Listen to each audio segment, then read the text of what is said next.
Shalom, selamat pagi Bapak Ibu yang dikasih Tuhan dan saudara-saudaraku yang terkasih.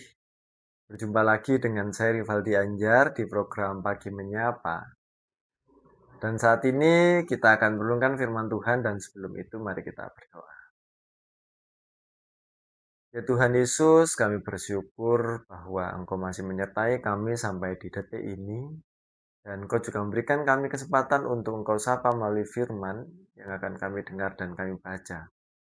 Mampukan kami bukan hanya mendengar, tetapi juga melakukan firman-Mu yang akan kami dengar. Hanya di dalam nama Tuhan Yesus Kristus kami berdoa. Amin. Ya Bapak Ibu yang kasih Tuhan, ada satu bacaan yang diambil dari Yohanes 1 ayat 14 yang akan kita baca atau Bapak Ibu dengar.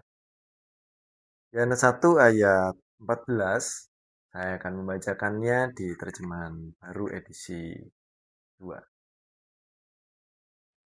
Yang demikian, Firman itu telah menjadi manusia dan tinggal di antara kita. Dan kita telah melihat kemuliaannya, yaitu kemuliaan sebagai anak tunggal Bapa, penuh anugerah dan kebenaran. Amin. Ya Bapak Ibu yang kasih Tuhan, sesungguhnya kita baru saja memperingati kelahiran Tuhan Yesus di hari Natal. Dan firman yang kita baca berbicara tentang hal itu. Firman yang telah menjadi manusia. Begitupun kita masih ada di momen-momen tidak jauh dari tahun baru. Masih ada nuansa tahun baru karena kita masih ada di tanggal ini. Nah, berbicara tentang firman yang telah menjadi manusia ini, berbicara tentang kelahiran. Dan sadar atau tidak, kelahiran itu adalah sesuatu yang memang menggembirakan. Di banyak tradisi, terutama di tradisi kita juga, di tradisi Alkitab juga, diperlihatkan bahwa sebuah kelahiran bayi adalah sebuah sukacita. Karena ada satu sosok lagi yang hadir di tengah keluarga. Tetapi kelahiran bukan hanya sebuah sukacita ternyata. Kelahiran siapapun ya, bukan hanya Yesus yang kita peringati dari Natal. Kelahiran ini juga membawa sebuah perubahan. Mau tidak mau dan sadar atau tidak. Perubahan yang paling simpel begini. Awalnya keluarga muda, orang yang baru menikah, laki-laki dan perempuan, ketika baru menikah, belum memiliki anak, mereka hanya suami istri biasa. Relasinya hanya berdua. Tetapi ketika kelahiran itu ada, peran mereka ternyata berubah. Ada yang berubah. Itu mereka bukan hanya sepasang suami istri, tetapi menjadi orang tua. Ada perubahan. Begitupun misalnya kelahiran anak kedua, atau ketiga, atau keempat. Ada perubahan juga.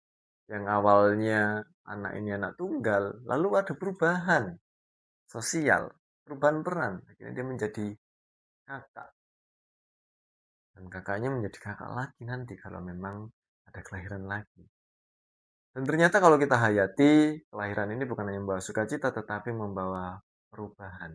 Harus ada sesuatu yang berubah. Dan ini kita berbicara tentang kelahiran Yesus. Saya mencoba mengajak Bapak Ibu untuk merefleksikan lagi. Setelah kita menghayati Natal, apakah ada hal yang berubah di dalam hati Bapak Ibu? Atau sama saja? Kalau tidak ada perubahan, mari kita telesi hati kita lagi. Jangan-jangan kita merayakan Natal hanya ritual yang setiap tahun kita lalui.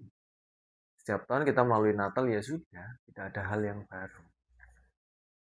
Nah, mari kita berhati-hati pada hal kelahiran harus selalu membawa pada sebuah perubahan.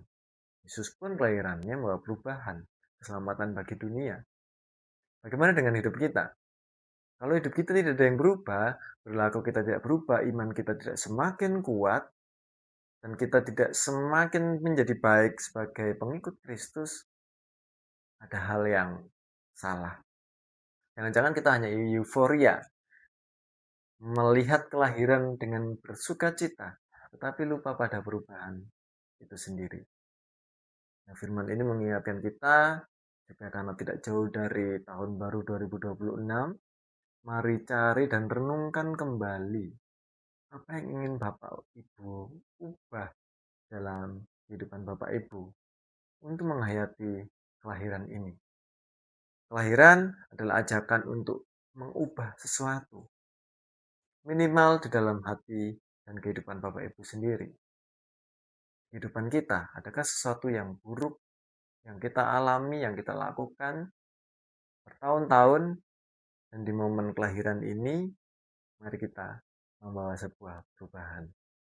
Dan percayalah, perubahan yang terjadi di dalam dirimu, di dalam diri kita, itu akan membawa dampak baik dalam kehidupan yang lebih luas. Demikian firman yang disampaikan oleh Yohanes yang kita bisa renungkan. Mari kita berdoa. Tuhan, terima kasih Engkau telah lahir dan kelahiranmu membawa perubahan. Seharusnya itu juga merubah kehidupan kami menjadi lebih baik. Mampukan kami Tuhan untuk merenungkan kembali makna kelahiran Tuhan. Dan saat ini Tuhan, kami siap melanjutkan kehidupan kami. Pimpin kami, tuntun kami. Haleluya. Amin. Selamat menghayati perubahan dari sebuah kelahiran. Selamat melanjutkan kehidupan. Tuhan Yesus memberkati. Amin.